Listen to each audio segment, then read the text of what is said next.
আচ্ছা, দুঃখিত। আমাদের নেটওয়ার্কের প্রবলেমের কারণে একটু আমার লাইভটা কেটে গেছে। সো আমরা আজকে একটু কালফাবেল হোমিসাইডগুলো দেখব, মার্ডার দেখব। আমরা মানবদের সংক্রান্ত 16 অধ্যায়ের যে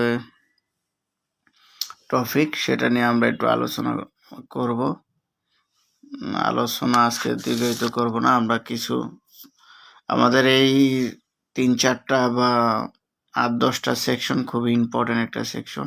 এখান থেকে প্রত্যেক বছর আপনারা এমসিকিউ পাবেন, রিটার্নও পেতে পারেন যদি ভালো হয়। এমসিকিউ পাবেনই, এমসিকিউ একটা না একটা থাকবেই আপনাদের।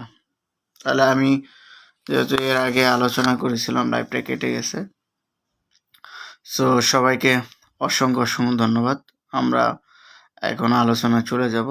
আমাদের আজকের টপিক হলো মানবদের সংক্রান্ত অপরাধের 299 থেকে আমরা আমি যতটুকু পারি চেষ্টা করব আপনাদের মাঝে শেয়ার করার জন্য। আমরা কালফাবেল হোমিসাইডের আমরা জানি যে 299 দ্বারা কালফাবেল হোমিসাইডের সংজ্ঞা দেওয়া আছে। এই কালফাবেল হোমিসাইডের সংজ্ঞা দেওয়া আছে 299-তে। কোনগুলা কালফাবেল হোমিসাইড হবে, কোনগুলো হবে না। এখন আপনি যদি কোনো অপরাধ করতে থাকেন, অপরাধ করেন, অবশ্যই আপনাকে নলেজ এবং ইন্টেনশন থাকতে হবে। নলেজ বা জ্ঞান এবং অভিপ্রায় থাকতে হবে। কারণ অভিপ্রায় নিয়ে কোনো কাজ করলে সেটাকে কি বলি আমরা? খুন হিসাবে।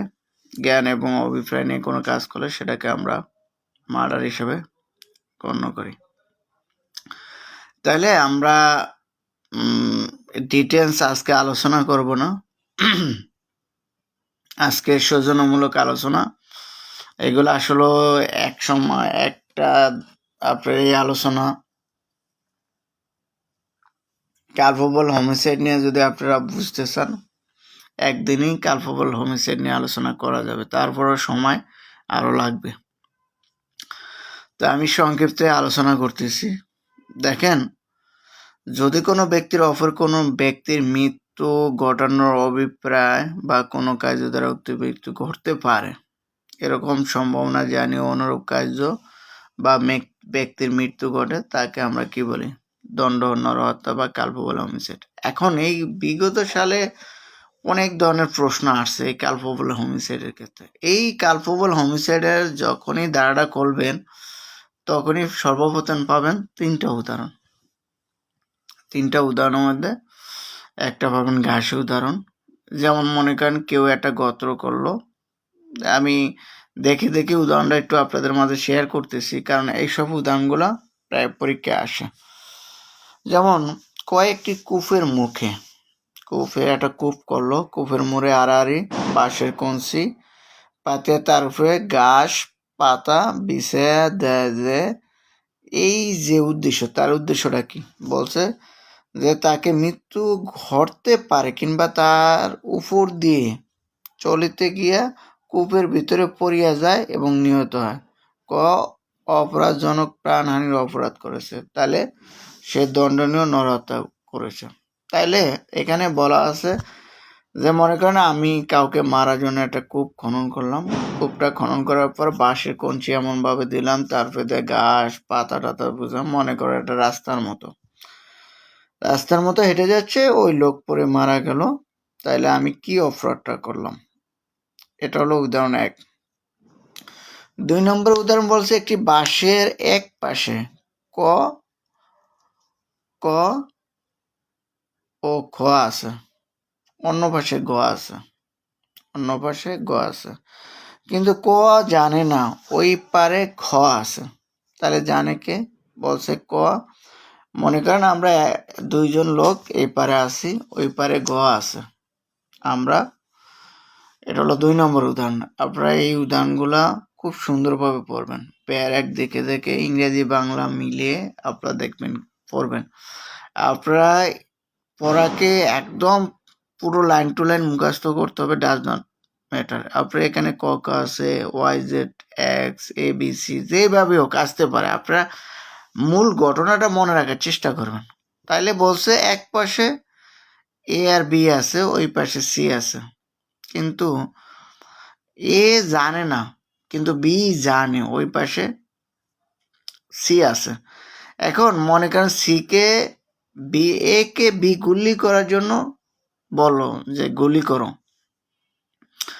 এ কিন্তু কিছুই জানে না, তাহলে জানে কি ঘটনাটা বি, সি ওই পারে আসে। তাইলে এই যে এ যে গুলি করলো এবং গুলির পরে সি মারা গেল, তাহলে এ কি ধরনের অপরাধ করেছে, বি কি ধরনের অপরাধ করেছে, এটা রিটার্নের একটা ছোট্ট একটা প্রবলেম, এই প্রবলেমটা তুলে দিয়ে বলবে যে আপনি একটা ধারার আলোকে ব্যাখ্যা করুন।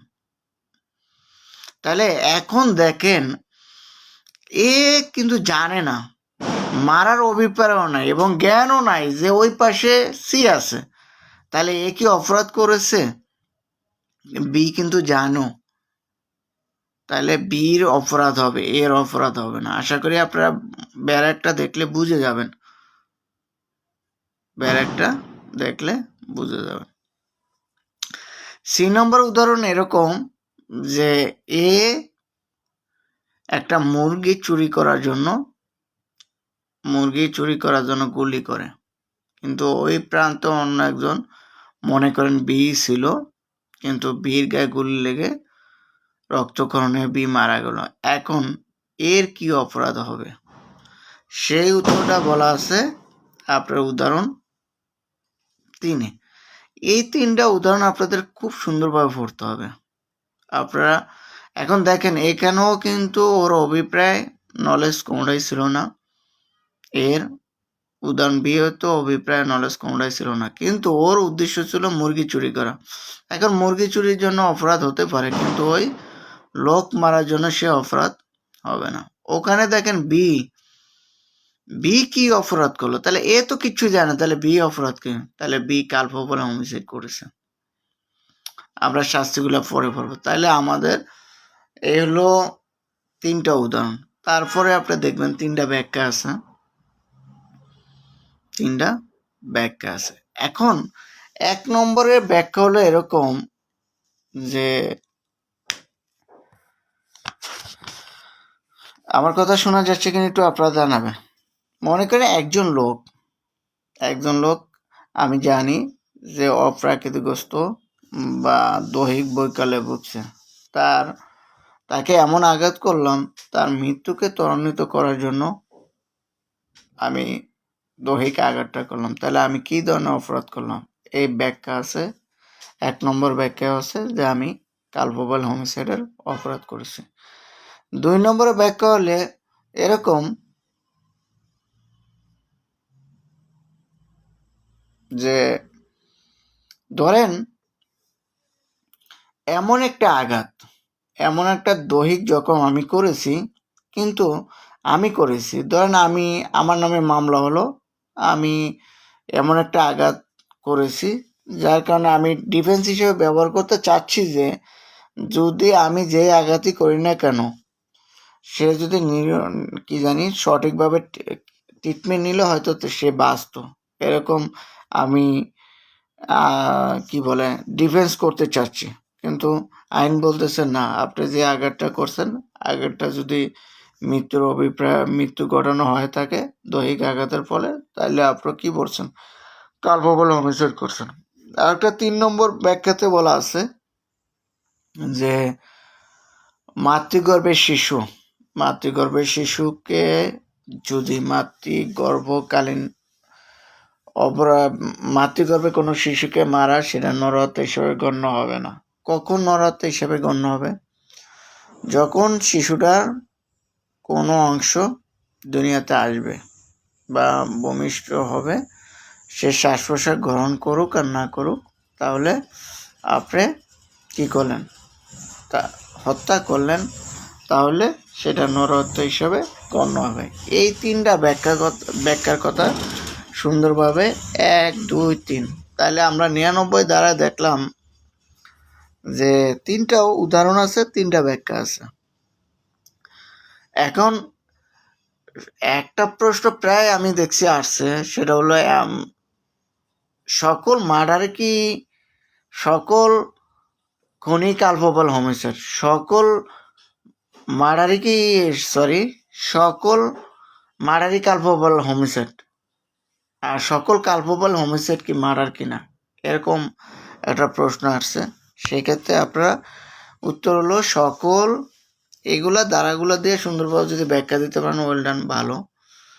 সকল মার্ডারই কালপেবল হোমিসাইড, কিন্তু সকল কালপেবল হোমিসাইড, সকল কালপেবল হোমিসাইড মার্ডার হবে না। এই কারণটাই আমরা 299 যখন আমরা ব্যাখ্যা উদাহরণগুলো পড়ি তখন দেখি যে আসলে কোনটা মার্ডার, কোনটা কালপেবল হোমিসাইড। এখন আমরা 300 ধারায় চলে যাই। 300 ধারাটা খুবই ইম্পর্টেন্ট একটা জিনিস। 300 ধারায় আপনার চারটা ব্যাখ্যা আছে, চারটা উদাহরণ কি বলে উপাদান আছে, 5টা ব্যাখ্যা আছে। এই 4টা এবং 5টা আমাদের জন্য বা আমাদের রিটেন এবং এমসিকিউর ক্ষেত্রে অনেক পরীক্ষায় আসে। সেক্ষেত্রে আমি চেষ্টা করব আপনাদের মাঝে এই বিষয়গুলো আমি ডিটেলস অন্য একদিন আরো সুন্দরভাবে পড়ে দিব বা আপনাদের সাথে শেয়ার করব। আজকে মোটামুটি হালকা আলোচনা। 1 নম্বরে বলছে আপনার 4টা উপাদানের ভিতরে 1 নম্বর যে উপাদানটা, সেই উপাদানটা হলো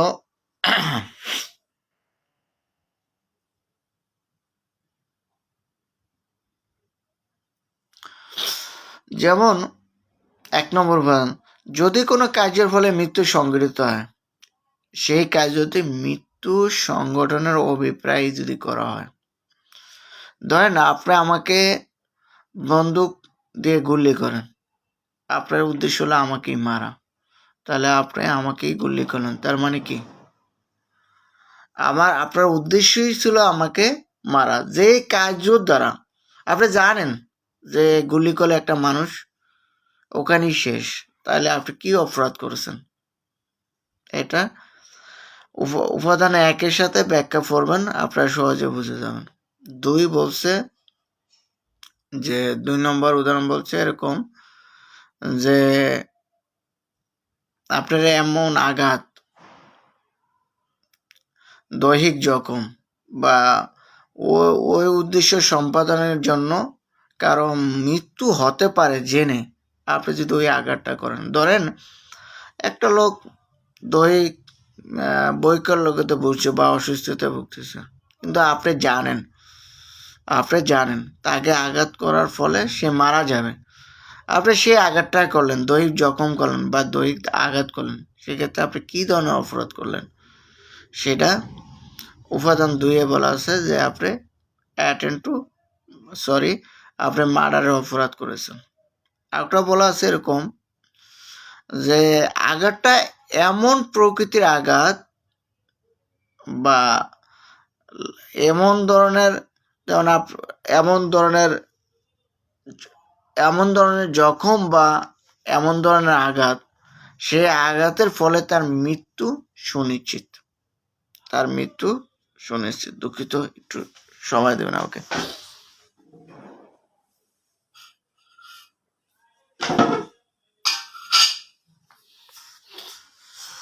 বলছে যে মৃত্যু সুনিশ্চিত। এখন মৃত্যুটা সুনিশ্চিত কি, যেমন মনে করেন আপনি যদি ধারালো কোনো তরবাল দিয়ে কাউকে আঘাত করেন, সে লোক বাঁচবে কি মারবে এটা আপনি ভালো জানেন। এবং আপনি যদি একটা লাঠি দিয়ে কাউকে মাথায় আঘাত করেন, সে লোক কি বাঁচবে? তাহলে বলছে আঘাতটাই এমন প্রকৃতির যে আঘাতের ফলে একটা লোকের মৃত্যু সুনিশ্চিত। সেক্ষেত্রে আপনি কি অপরাধটা করেছেন? উত্তরের অপরাধ 3 নম্বর উপাদানে উত্তরের অপরাধ হলো আপনি তাকে খুন করেছেন। তাইলে 4 নম্বর যে উপাদান সেটা হলো এরকম, ধরেন এমন একটা বিপজ্জনক দ্রব্য বা এমন এক ধরনের, যেমন আমরা গোলা বারুদ রাখি বা কামান নিয়ে হামলা করতে, আপনি জানেন এই বিপজ্জনক অবস্থায় কাউকে কামান দ্বারা গুলি করলে বা গোলা বারুদ দ্বারা আপনার মৃত্যু নিশ্চিত। সেক্ষেত্রে আপনি কি অপরাধ করেছেন? সেটাও বলতেছে আপনি খুন করেছেন বা মার্ডার করেছেন। এই 4টা উপাদান আমাদের কিন্তু এই 400 দ্বারা 4টা উপাদান আমাদের জানতে হবে, এবং আমাদের 400 দ্বারায় 4টা বাক্য আছে। এই ব্যাখ্যাগুলো আমাদের ব্যাখ্যা না, ব্যতিক্রম আছে। এই ব্যতিক্রমগুলো আমাদের জানতে হবে। 300 দ্বারা ব্যতিক্রমের এক, সেটার আবার ব্যতিক্রম আছে। সেই ব্যতিক্রমগুলো আমাদের জানতে হবে, কারণ খুঁটিনাটি বিষয়গুলো আপনারা যখন জানবেন তখন তাহলে ব্যাখ্যা এক বলছে, আমরা 4টা উপাদান শেষ করলাম। এবার ব্যতিক্রমগুলো আমরা একটু দেখি, আসলে ব্যতিক্রমগুলো কি। আমরা ব্যতিক্রমগুলো একটু, যে ক্ষেত্রে দণ্ডনীয় নরতা খুন বলিয়া গণ্য হয়, অবরোধকারী গুরুত্ব ও আকস্মিক উত্তেজনার ফলে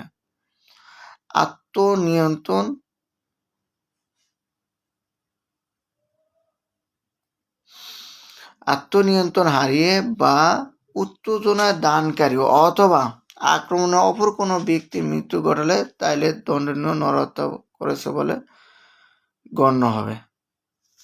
এখন আপনাকে বুঝতে হবে, যখন আপনি এমনভাবে আমি আপনাকে রাগান্বিত করলাম, রাগানোর ফলে আপনি উত্তেজিত হয়ে আপনি নিজের যে বিচারিক ক্ষমতা বা এত এক্সাইটেড হয়েছেন যে কাউকে খুন করলে সেটা বলছে নরহত্যা হিসেবে গণ্য হবে।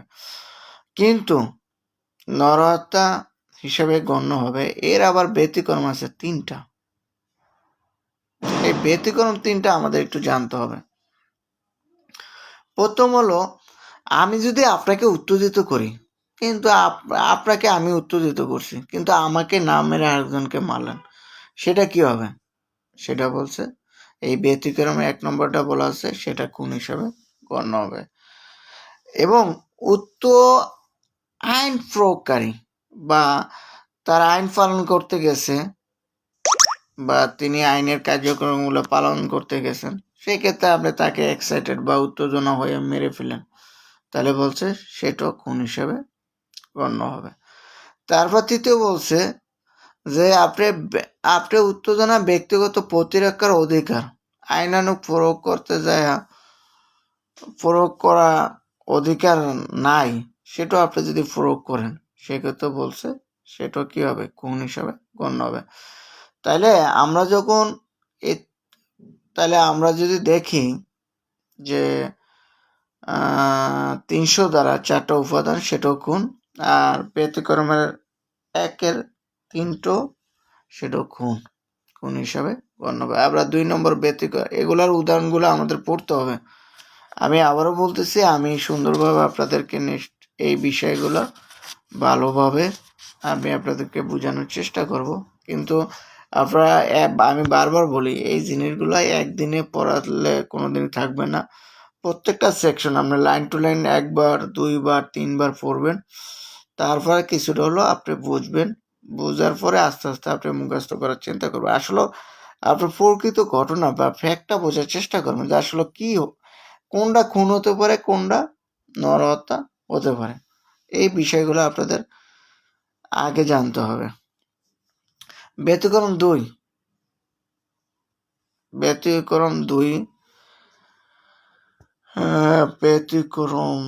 ব্যতিক্রমগুলো আপনি একটু দেখে নিন, আজকে একটু শর্ট করতে চাচ্ছি। আচ্ছা, আমরা আজকে আর 304 পর্ব, 304-এ আপনারা দেখবেন শাস্তির পরিমাণ 2টা। 304-এর শাস্তির পরিমাণ 2টা। তার আগে আমরা 301 দেখে আসি। 301-এ বলা আছে, আপনাকে মনে করেন আপনার মারবেন একজনকে, কিন্তু মেরে ফেলছেন অন্যজন, তাইলে কি অপরাধ হবে? সেটা বলা আছে, আপনার এটার শাস্তিটা হবে 304 দ্বারা অনুযায়ী। তা 304 দ্বারা কি আছে? আমরা জানি কালপেবল হোমিসাইডের শাস্তি। এখন এই কালপেবল হোমিসাইডের শাস্তি কিন্তু 2টা। কালপেবল হোমিসাইডের শাস্তি হলো 2টা। একটা হলো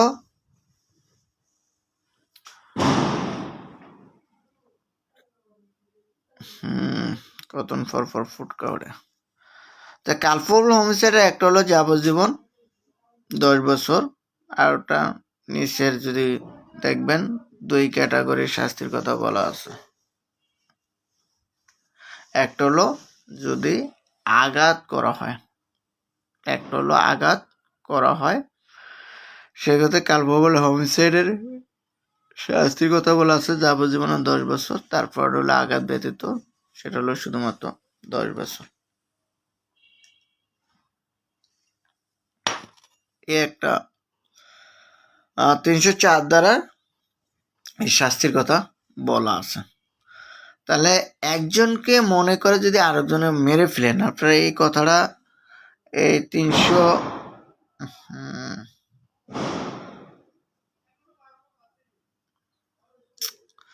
আচ্ছা 302 বলা আছে যে খুনের শাস্তি হলো মৃত্যুদণ্ড অথবা যাবজ্জীবন কারাদণ্ড তদুপরি অর্থদণ্ড।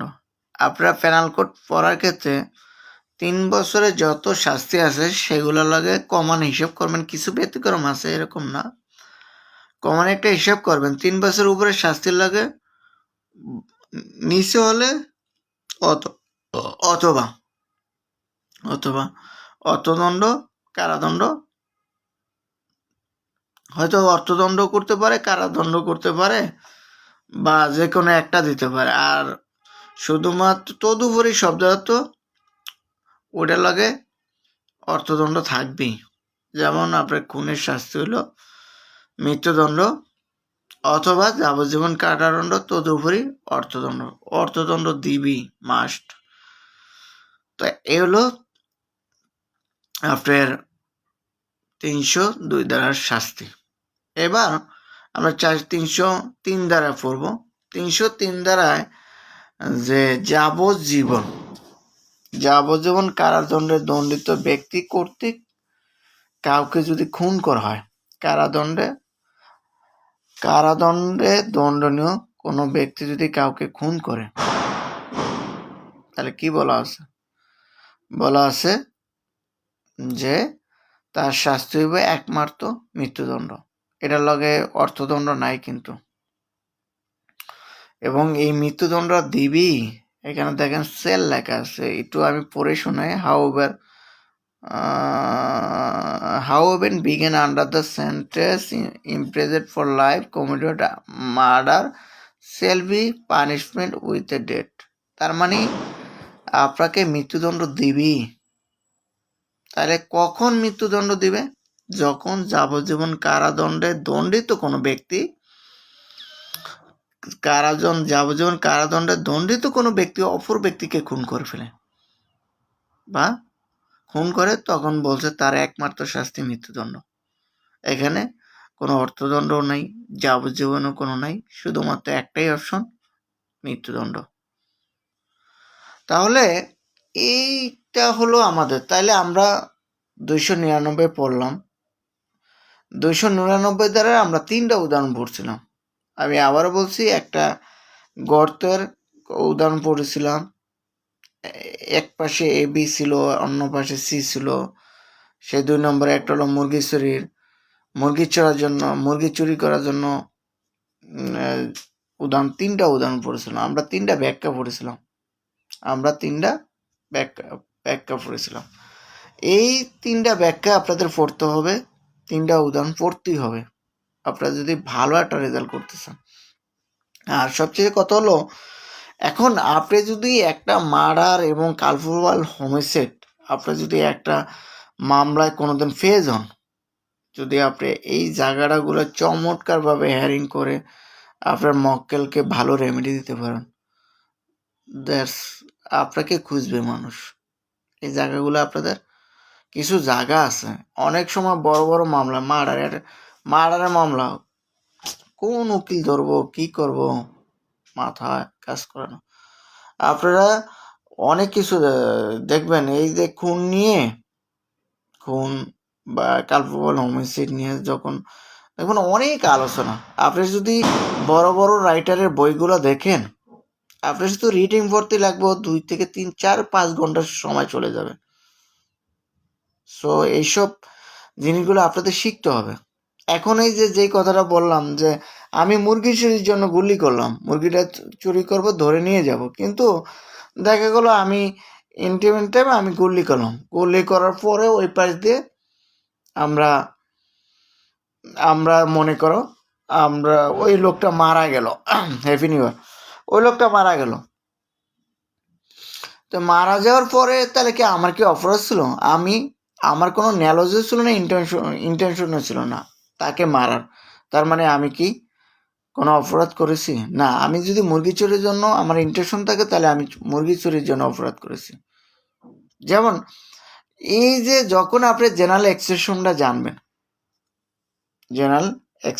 জানবেন, যেমন সম্মতি ব্যতি রেখে আপনারা যদি 92 ধারা দেখেন, যেমন মনে করেন একটা লোককে বাঘে থাবা দিতেছে, এই মুহূর্তে আপনি গুলি করলেন। এখন আপনি যদি XYZ থাকুক, আপনি যদি বলবে যে দোস্ত এই যে বাঘে তোকে থাবা দিবে, আমি কি গুলি করব কি করব না, আপনি অনুমতি নিতে চাইলে তো বাঘে থাবা দিয়ে গিলে ফেলতে পারে, কিচ্ছু করার নাই। কিন্তু আপনি গুলি করছেন ওকে বাঁচানোর জন্য, আনফর্চুনেটলি গুলি লেগেও মারা গেল। তাহলে কি আপনার কি মারার কি ইন্টেনশন ছিল? তাকে বাঁচানোর ইন্টেনশন ছিল আপনার। তাহলে আপনি কি অপরাধ করেছেন? না। কারণ আমরা গুড পেতে দেখি যে 52 এবং তামাদিয়ানের 2-7, সেখানে গুড পেতে বা সরল বিশ্বাসের সংঘাত আছে। তাহলে এক্ষেত্রে কিছু অপরাধ করেননি, কিন্তু আপনার নলেজ এবং ইন্টেনশন থাকা লাগবে। কোনো অপরাধ করতে হলে অবশ্যই কী করতে হবে? নলেজ এবং ইন্টেনশন দুটোটা একত্রে ঘটতে হবে। দুটোটা একত্রে ঘটলে আপনি অপরাধ হিসেবে গণ্য হবে। আচ্ছা, তারপরে আমরা পড়েছি 300 ধারায়।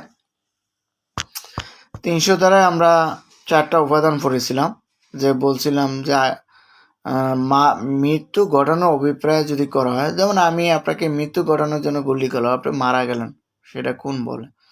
এটা বলছে আপনি এমন দৈহিক বৈকল্য অবস্থায় ভুগতেছেন, কিন্তু আমি জানি যে আপনাকে আঘাত করলেই মারা যাবে, এটা আমার জানা যে ওকে আঘাত করলেও মারা যাবে। তার মানে আমার জানা, ইন্টেনশন এবং আমার নলেজ দৌড়েই আছে, তাহলে আমি তাকে সেইভাবে আঘাত করলাম, তাহলে আমি আমি মার্ডার মানে খুন করলাম।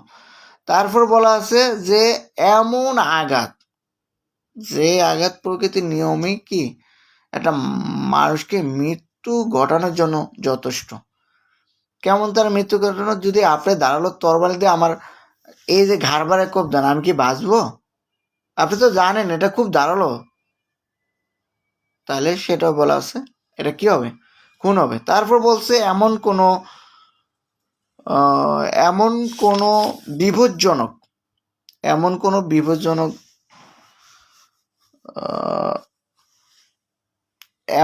বিপজ্জনক অস্ত্র বা গোলা বারুদ এগুলো দিয়ে যদি আপনি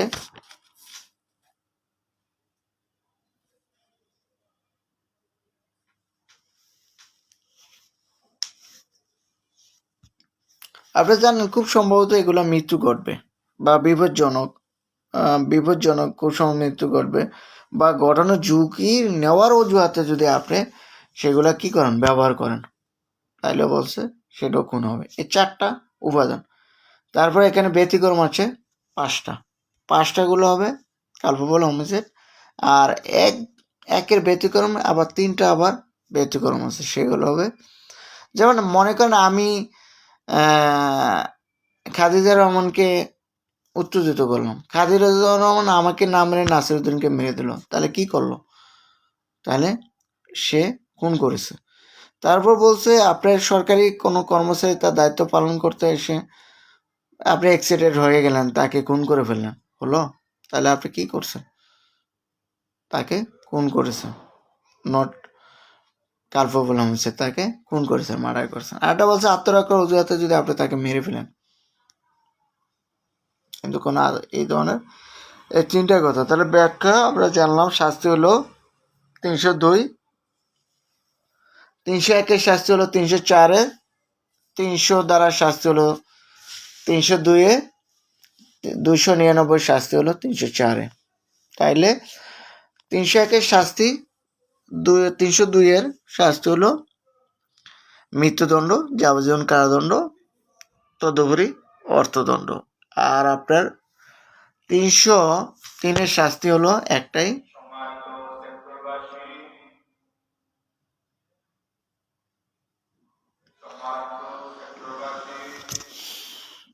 300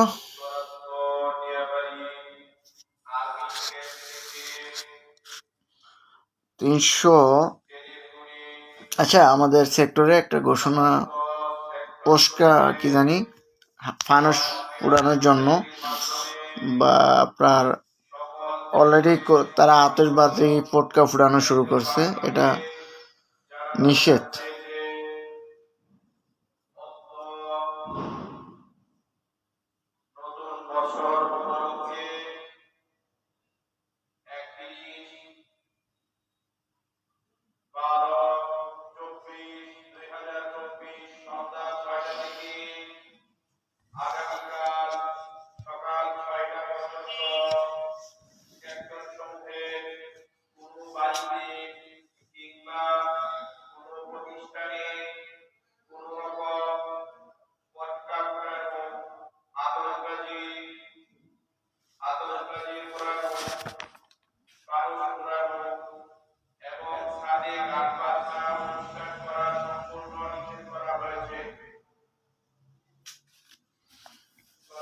তাহলে আমরা 303 ধারার কথা শুনলাম বা জানলাম যে মৃত্যুদণ্ড, যারা যাবজ্জীবন কারাদণ্ড আসামি আছে, তারা যদি কোনো ব্যক্তিকে মেরে ফেলে বা খুন করে,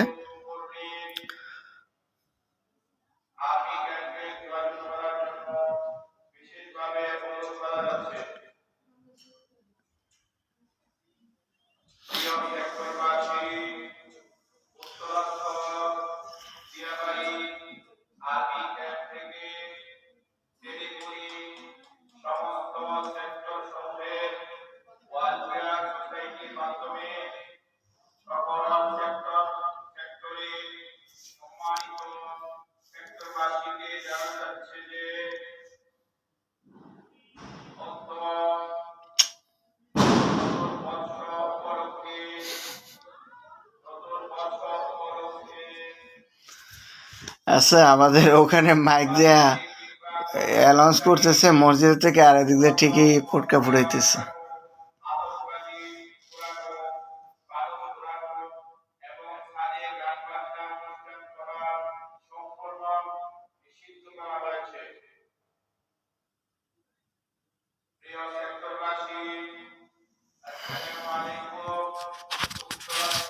আচ্ছা, আপনারা কি আমার মাইকের আওয়াজ শুনতে পাচ্ছেন না আমার আওয়াজ শুনতে পাচ্ছেন?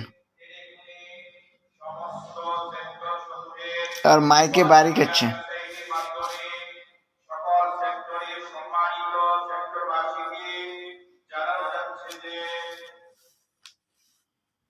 হ্যালো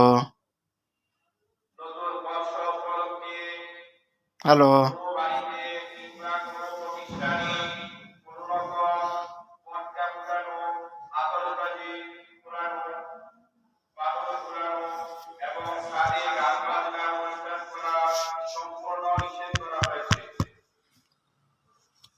আচ্ছা, আমরা মাইকের অ্যানাউন্সের জন্য একটু সময় নিলাম, তারপরও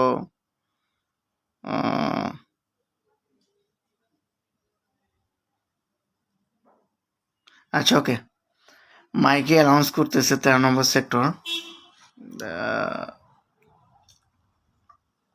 প্রত্যেকটা মসজিদেই জানানো হয়েছে, কারণ মসজিদের জানানোর পরও তারপর মাইক দিয়ে বলা লাগতেছে।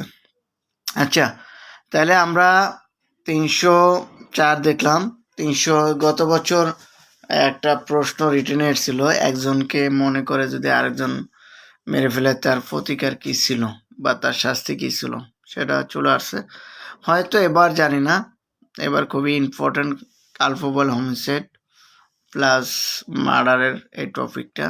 এখানে বিখ্যাত মামলার আলোকে কোনো প্রশ্ন আসতে পারে, আর এমসিকিউ থেকে আপনার বিশেষ করে তিনটা উদাহরণ থেকে আসতে পারে, ব্যতিক্রম থেকে আসতে পারে। সো এই জায়গাগুলো আমরা সুন্দরভাবে পড়বো। আমি আবারও বলছি, আমি আবার সুন্দরভাবে এই বিষয়গুলো আপনাদের মাঝে পুরো লাইন টু লাইন বই দেখে আপনাদেরকে বোঝানোর চেষ্টা করব আমি যতটুকু পারি আর কি। আজকে এই ক্ষেত্রে আপনারা যে জিনিসটা 304-এর এ পড়বেন, খুবই ইম্পর্টেন্ট হলো এটা হলো